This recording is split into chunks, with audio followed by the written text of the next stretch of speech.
Live from downtown Detroit, Local 4 News at 5 starts now.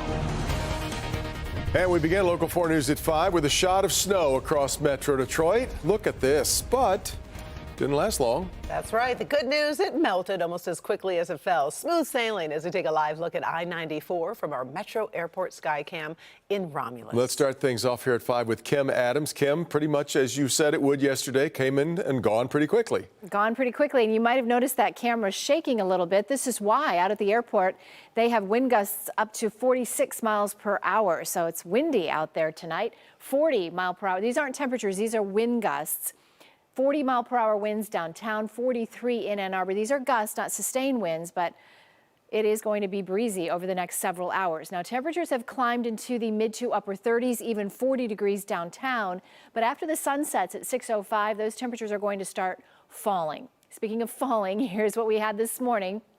About what we expected, anywhere from 1 to 3 inches, with the average being around an inch to an inch and a half, but it fell in a very quick period of time. The higher totals were up into the thumb, where they had about 3 to 4 inches in some spots, but an inch and a half in several cities. Look at that, an inch and a half from Plymouth all the way down to White Lake and Goodrich. Tomorrow, we start out at 25 degrees and the wind chills will be in the teens. So a blustery and cold day tomorrow with temperatures only in the low 30s. But there is a 50-degree day in the 7-day forecast, and I can't wait to show you which one that is coming up. All right, thank you, Kim. Well, conditions weren't too bad here in Metro Detroit. It was a whole different story to the north. Sure was. 30-car pileup shut down the stretch of US 23 in Genesee County. This is near Baldwin Road in Mundy Township, which is southwest of Flint. A local mother just filed a $100 million lawsuit over the beating of her 10-year-old child, a resident at the Hawthorne Psychiatric Hospital. We have done many reports about Hawthorne in the past, as you may remember. That's the center that held that unannounced active shooter drill in their facility back in December of 2022, scaring the kids and the staff. Then in June, we told you those children were moved to the Walter Reuther Psychiatric Facility in Westland. And that's where the mother I sat down with today says her child was beaten. The video is heartbreaking, gut-wrenching. A 15-year-old mental health patient chases down another 10-year-old patient, stomping his head multiple times. The victim, Princeton Vaughn. He was admitted to the Hawthorne facility for mental and emotional issues. The staff members said that we're sending your son to the hospital because he hurt his head. The stomping continues, and then afterwards, you can tell the 10-year-old tries to stand up. He can't. Staff around is not helping. The family's attorney, Arnold Reed, says the attack occurred on October 18th of last year. Knowing there was staff watching this occur, according to this video, what's your reaction? I was so angry because he was there to get help. And I'm trusting the staff in this facility to take care of him, provide him with his needs because he's now under their care. And the fact that they were that negligent and responsible and did nothing to protect him, there's no words. Reed credits Michigan's Department of Health and Human Services for doing an investigation, but is questioning why authorities have not made any arrests. Now, we don't fault the young lady who did this. This young lady presumably has mental challenges as well. That's why you have adults who are responsible for the supervision of these children. He couldn't communicate his words properly and get frustrated. He was constantly asking at different times to myself and my mother, why did this happen to me? And that just broke my heart. Now, that's not all that we have to report about Walter Reuther Psych Hospital. I recently met with a lawmaker who got a tour of the facility. What he saw has him really worried. They definitely tried to retrofit this very old building to now accommodate both adults and kids. I still have a lot of concern about, the kids and the adults interacting. So tonight, Local 4 investigates. We are going to show you why he's also worried about children there escaping.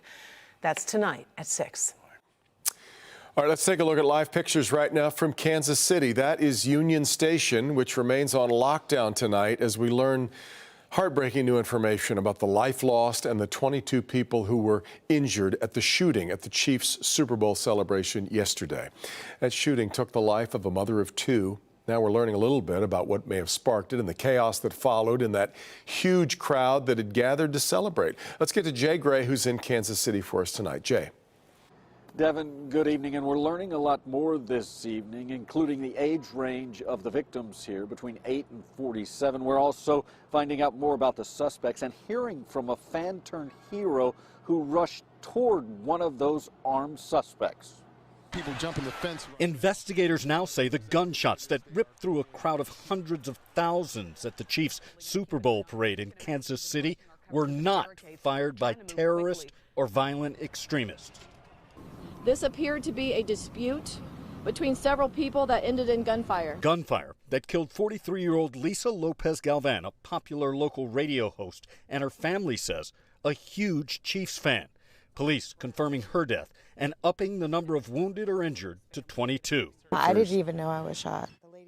Emily Tavis, her husband Jacob Gooch Sr., and his 13-year-old son all hit during the shooting spree. None of their wounds life-threatening. I mean, it's just senseless. It's senseless. You're not going to make sense of it.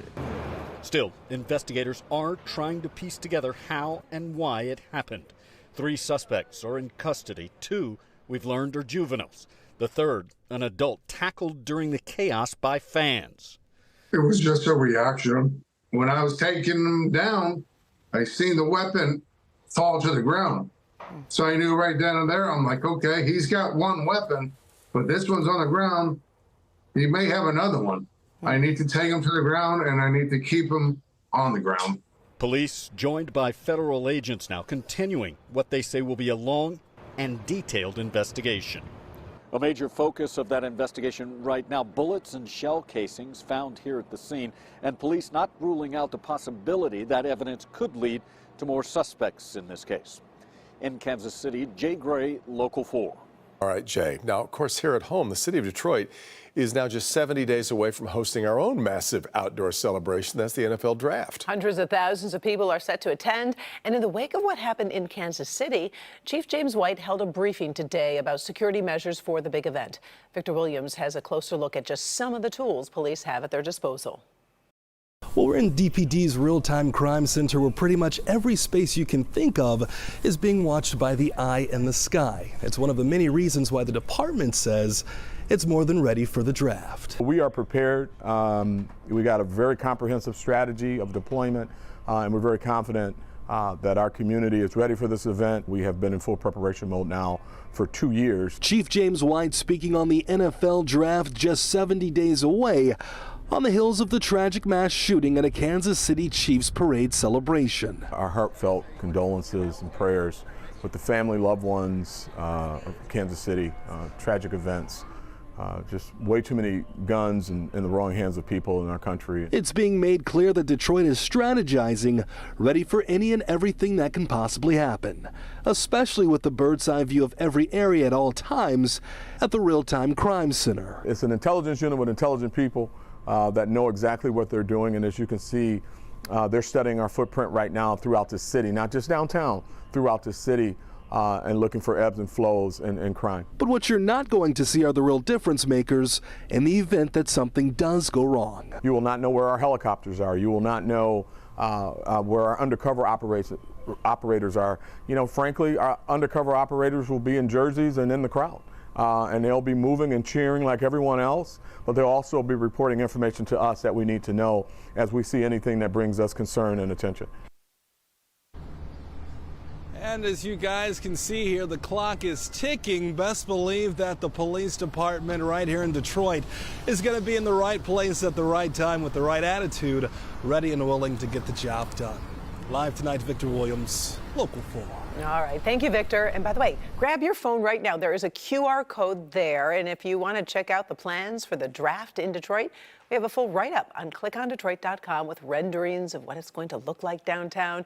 You can also find that under the sports tab or just scan the QR code on the screen. It'll take you right to the story.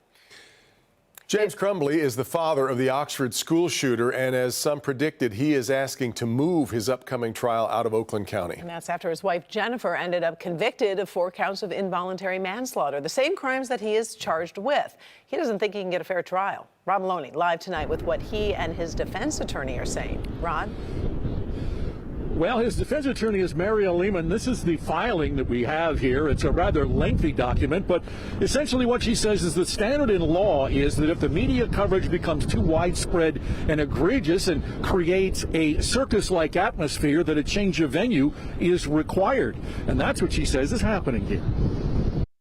Crumbly's lawyer says from the beginning, Oakland County Prosecutor Karen McDonald sought out media attention. The facts of this case are so egregious. She also points to Jennifer Crumbly's jury foreman, who went on the Today Show only using her first name of Alex. Jennifer didn't separate her son from the gun enough to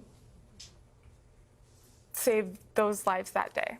These instances and the continuing media coverage surrounding the Crumbleys all tainted the jury pool for her client. Quote, the media reported on most, if not all, of the witnesses who testified during both the shooter's hearings and Jennifer Crumbly's trial. The media reported on and discussed evidence that was admitted during Jennifer Crumbly's trial that was previously determined to be irrelevant and inadmissible, end quote.